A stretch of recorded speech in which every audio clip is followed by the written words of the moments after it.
Fala galerinha do Canidolândia, estamos de volta, sejam bem-vindos e vamos falar de geopolítica?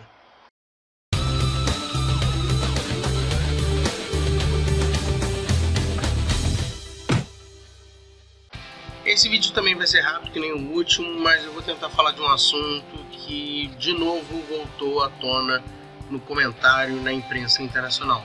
A Coreia do Norte voltou a lançar e testar um míssil e dessa vez é um míssil mais preocupante.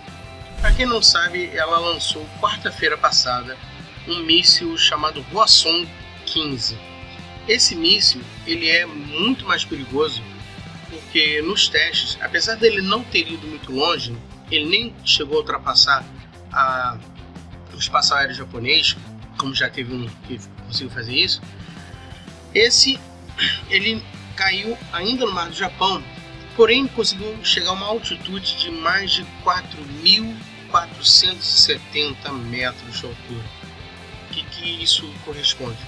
Ele conseguiu chegar em áreas com bem menos atmosfera, um ar bem mais rarefeito, o que facilita o seu desempenho em longas distâncias. Então, apesar de 4.000 não ser tão alto assim, mas já começa a ter uma diferença e facilita no desempenho para alcançar grandes distâncias, porque precisa de menos combustível, gasta menos combustível, tudo isso facilita. E o que acontece?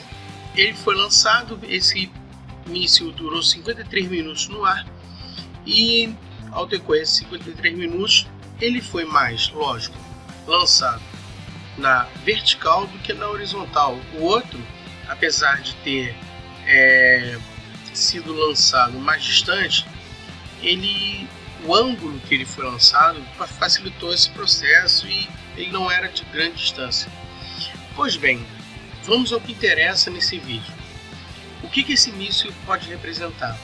Eu vou botar a imagem, aqui.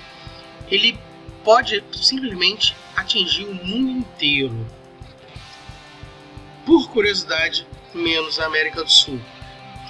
Para quem não entende, quem já viu aquele vídeo que tem no UOL, que ele simplesmente faz círculos conforme o desempenho, a distância que o míssil percorre, vai aumentando o tamanho do círculo, a partir de uma certa potência de distância que o míssil consegue percorrer, ele para de ser círculo, ele vai deixando de ser oval. Na verdade, o primeiro é bem circular, depois ele vai aumentando e passa a ser um desenho de uma onda. Para quem não entende isso é porque a Terra é um geóide, é redonda. Para quem não percebe, quando você põe o mapa no plano, você tem essa distorção. Se você partir da Coreia sendo meio, você teria que fazer essa distorção para entender que essa distorção que você vê aí seria o míssil surgindo, partindo do lugar onde ele está, indo em volta, um diâmetro, com um raio, aliás, nem um diâmetro, mas um raio, em todas as direções. Quando você abre de novo o planisfério, faria essa formação ondular.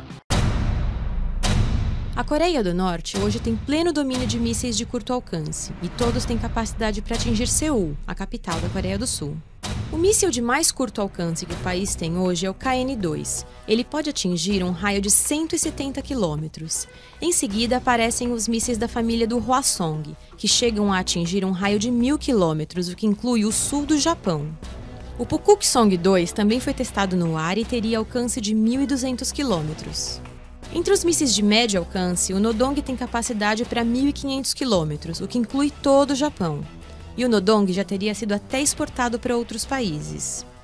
O Taepodong, um derivado do Nodong, tem um alcance de pelo menos 2.000 quilômetros e foi testado caindo no Oceano Pacífico depois de atravessar o espaço aéreo japonês. Outro míssil de médio alcance é o Musudan, que chega a 3.000 quilômetros e foi testado em fevereiro de 2017. Autoridades americanas acreditam que os norte-coreanos tenham pelo menos 200 mísseis Nodong e outros 50 entre Taepodongs e Musudans. O Hwasong-12, que tem alcance de 4.000 quilômetros, foi o primeiro teste de um míssil com sucesso em uma distância maior. Mas os mísseis que a Coreia do Norte tenta desenvolver agora são intercontinentais. O KN-8 é o que teria um alcance mais curto, 8.000 quilômetros, o que inclui o Havaí.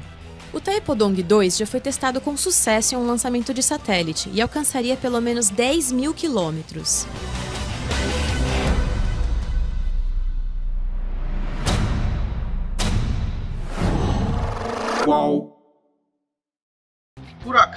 Por acaso não, muito menos por acaso, justamente por nós nos opormos nós estarmos no lado oposto do globo em relação à Coreia do Norte, nós estamos no ponto mais distante para eles, o que seria difícil atingir com o míssil que eles têm. Mas por que então você pensa logo assim, esse míssil então ele é bem mais perigoso, ele vai atingir os Estados Unidos de qualquer jeito? Não é bem assim. Existem algumas controvérsias, porque esse míssil ele pode ter sido testado como uma simulação de ogiva nuclear leve, e se botar uma ogiva nuclear verdadeira, um pouco mais pesada, ela pode chegar com menos potência, porque vai gastar mais combustível, então de repente não pode ir tão longe. Mas com certeza tem outros especialistas até que falam, um especialista da MIT falou que isso não altera tanto. Não altera tanto, mas altera. Então a estimativa é que de repente só parte do continente norte-americano, com isso parte dos Estados Unidos também, já que pertence ao subcontinente do norte-americano, poderia ser atingido sim. Aí você pensa, estamos salvos, pelo menos não bate na gente. Quem já acompanha nos meus vídeos, eu vou deixar no áudio, aqui no card, toda a lista dos vídeos que eu já falei da Coreia do Norte. Então, quem já acompanha meus vídeos sabe que eu venho batendo nessa tecla. O cara da Coreia do Norte, ele tem duas alternativas. Ou ele sai como herói, ou ele está só apenas tentando uma defesa. Aquela famosa frase do livro Arte da Guerra, né? X, que ele simplesmente fala assim: se você quer a paz, prepare-se para a guerra. Então a Coreia do Norte pode estar com essa estratégia de eu vou me armar, assim os Estados Unidos não vai me atacar. É uma estratégia válida. No passado, o Brasil, vários países já pensaram em fazer isso aqui no Brasil, não foi para frente, por causa da nossa posição geopolítica, principalmente diplomática. Nós temos uma posição diplomática importante mundialmente. Toda reunião da ONU, todo o congresso da ONU, toda a Assembleia, aliás, toda a Assembleia Geral da ONU, simplesmente o Brasil é sempre o primeiro a falar. É sempre o presidente da República Brasileira que fala na frente de todos os outros, inclusive do Obama, inclusive na época da Dilma, ou na época do Lula, inclusive do Trump, hoje com o Temer, ou qualquer época, desde a criação lá da ONU, sempre o Brasil é o primeiro a falar. Devido à sua importância na criação, na questão diplomática, o Brasil sempre tem um papel importante. Não cabe aqui contar essa história toda, porque vai demorar muito, mas isso facilita para o Brasil essa posição. E nesse ponto, o Brasil então ele já estaria um pouquinho livre, certo? Não. Apesar de nós não termos nada pessoalmente, o Brasil não tem nada contra a Coreia do Norte, você não tem um embate, nem a Coreia do Norte tem um embate com o Brasil, a consequência de uma guerra dessa não seria direta, não seria um míssil jogado no Brasil, mas sim as consequências econômicas. Se isso acontecer, o problema econômico que geraria no mundo, lógico, atingiria o Brasil em cheio, principalmente agora nesse processo de crise que o Brasil está. A grande questão é que talvez o cara da Coreia do Norte chegou ao ponto que ele queria. Ele agora pode bater na mesa, chegar para o Trump e falar: agora você vai me ouvir, agora você vai me respeitar, porque eu posso te atacar. Bom, esse é um resuminho do que aconteceu. Vou deixar o link na descrição se você quiser ver mais sobre isso. Espero que vocês tenham gostado. Reproduza esse e os outros vídeos da Coreia do Norte. Tudo que eu falei anteriormente ainda é válido, tá? Nada foi mudado de tudo que eu falei da Coreia do Norte.